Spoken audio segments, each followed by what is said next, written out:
ഡാ നിന്റെ വണ്ടിയാണോ കിടക്കണേ? ആ എൻ്റെ. ഓ എന്നാ അതെടുത്തേ ആ ബാക്കിൽ കൊണ്ടുപോയിട്ടോ. വിട്ടോ വിട്ടോ വിട്ടോ വിട്ടോ വിട്ടോ വിട്ടോ. അല്ല ഞാൻ കഴിച്ചിട്ട് മാറ്റിയിട്ട് വന്നാ പോയി. നീയൊക്കെ ആദ്യത്തെ പന്തിയിൽ ഇരുന്ന് വെച്ചാൽ ആര് കരയാനടാ? പോയി വണ്ടി മാറ്റിയിട്ട് ഇറക്കാം. ഇവിടെ മാനിമാര് കഴിക്കാണ്ട്, അത് കഴിഞ്ഞിട്ട് നീ ഉണ്ടാക്കിയാൽ മതി. അവൻ ലോണും വാങ്ങി ഒരു വണ്ടി എടുത്തിട്ട് തമ്പ്രാൻ വേണമെന്ന് നടക്കാണ്.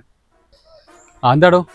ഞാനും ദേ ഈ കാണുന്നവരും തൻ്റെ കൂടെ ഇരുന്ന് ഒരേ പന്തിയിൽ ഭക്ഷണം കഴിച്ചാൽ തൻ്റെ തൊലി ഉരിഞ്ഞു പോകും. പിന്നെ താനെങ്ങനെ ഈ നാട്ടിൽ വലിയ പ്രമാണിയായിരുന്നേ? ഈ നാട്ടിലെ മഞ്ഞപ്പത്രങ്ങൾക്ക് വരെ അറിയാം. പിന്നെ എന്നെപ്പോലെ ഒരു സാധാരണക്കാരൻ കടവും ഫലം വാങ്ങിയിട്ടാണ് ഒരു വീട് വെച്ചാലോ ഒരു കാറ് വാങ്ങിയാലോ അഹങ്കാരി. ഞങ്ങളെപ്പോലെ ഒരു സാധാരണക്കാർ താഴെ നിന്ന് മേലേക്ക് കയറി വരുന്ന ആരേക്ക് പേടിക്കണോ? ഇത് ആരുടെ രാഷ്ട്രീയ? എവിടുത്തെ രാഷ്ട്രീയ?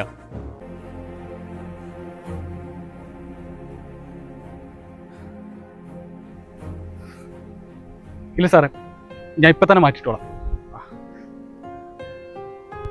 ആ പോ. ഇവന്മാരെയൊക്കെ നമ്മൾ പേടിപ്പിച്ച് നിർത്തണം, അല്ലെങ്കിൽ നമ്മുടെ തലയിൽ കയറി നിരങ്ങും.